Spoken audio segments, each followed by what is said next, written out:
Hello and welcome to my review of Jennifer Lopez's Glow After Dark fragrance, perfume, scent, whichever you'd like to call it. I'm on a bit of a perfume buzz today. Just thought I'd let you know I'm really rubbish with Twitter, and I do realise how good it is to be able to, I don't know, I guess promote yourself on Twitter, and I'm only just realising how to do it. So I would like to quickly say, and this isn't a plea for help, if anybody likes my channel or my reviews, please feel free to tweet them or twat them or twit them or whatever you want to call it nowadays. Just, yeah, I think it'd be really nice. I mean, I try to do it too to other people, so if you're a follower, please retweet me. That is just a shameless beg. What more can I say? So yeah, I'm reviewing Glow After Dark today. I'm going to do a few more as well, I think, because I have time on my hands and I'm on a bit of a perfume buzz. I've been retweeted today by two quite big perfumer people, so I hope it works. You know, I want to be well known. Who doesn't? I wouldn't be doing this otherwise. Anyway, on to the review. Glow After Dark by Jennifer Lopez. This came out in 2006. It's a floral fruity perfume, as a lot of celebrity perfumes are, but this one I think is not your typical one. This one was, I believe, the 4th release in the Glow line. She did Glow first, and then Love at First Glow, which is the pink one, and Miami came out I think around the same time. I kind of get confused sometimes with them, so if I'm wrong then I don't know, excuse me. And then there came this one. So as you can tell from the packaging, this is supposed to be the kind of nighttime scent, the one that you would wear out, clubbing, wherever you want to go after dark. I don't know where you go. Hopefully somewhere fun.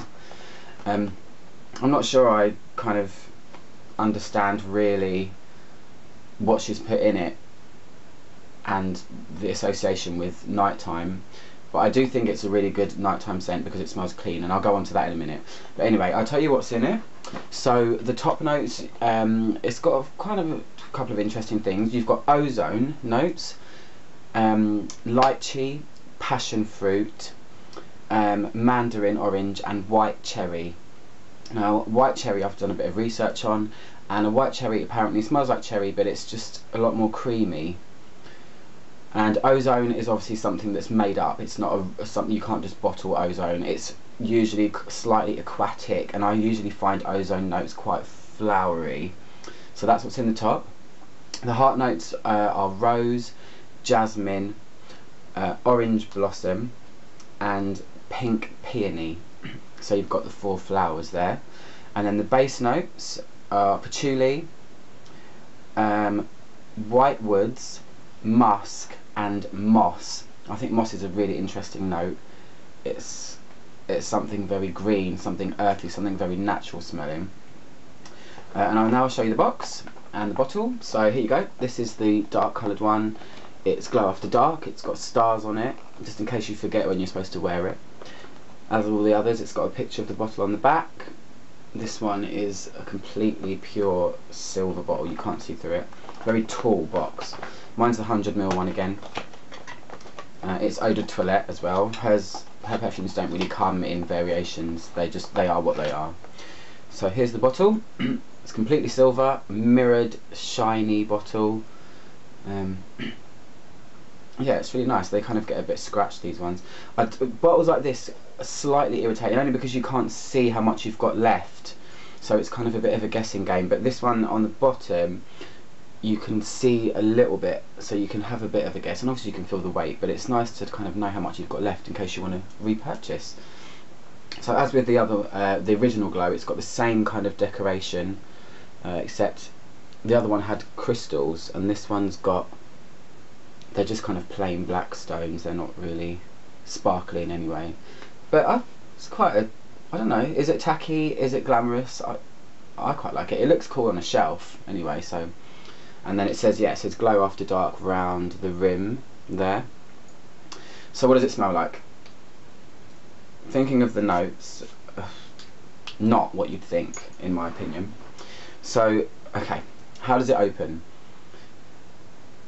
It opens, to me, it smells slightly boozy, and only a little bit, only slightly alcoholic. And I don't mean, obviously when you first spray a perfume you can smell alcohol because you're waiting for the alcohol to burn off, but this has a slight, ever so slight boozy note, and it smells fruity. Obviously that's what floral fruities do.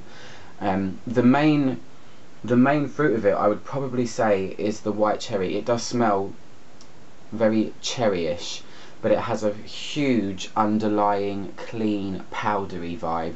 I have no idea, I've looked at this in depth and I have no idea where the powderiness comes from this, but first of all you get a very clean fruity smell, not crisp in any way.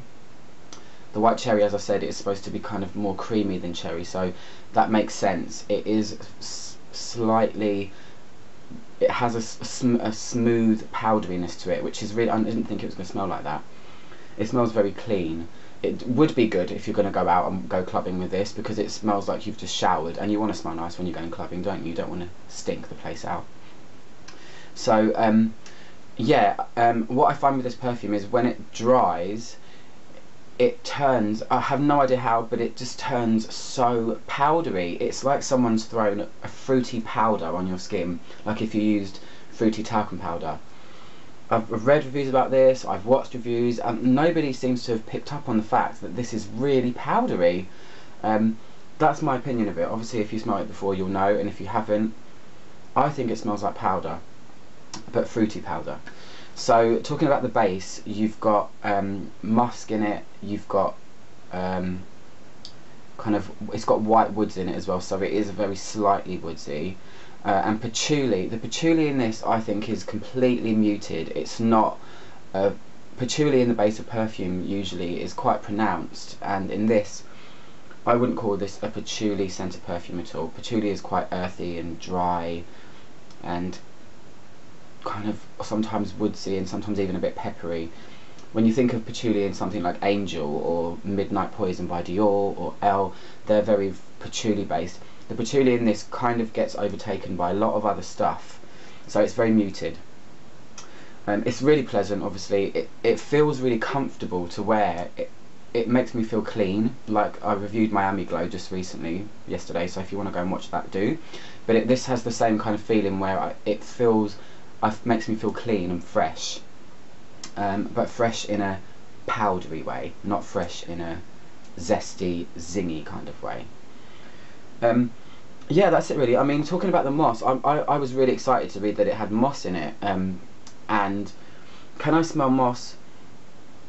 I would say yes, but it's, again, it's a tinge. It's not something that's very pronounced. This is all about a mixture of fruits that mainly smell like cherry and a whole lot of powder.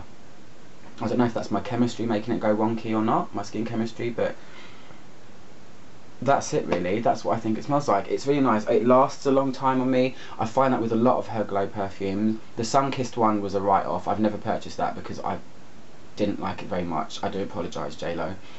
But the original Glow, the Miami one and the LA one that I own, and this, they all seem to last a really long time.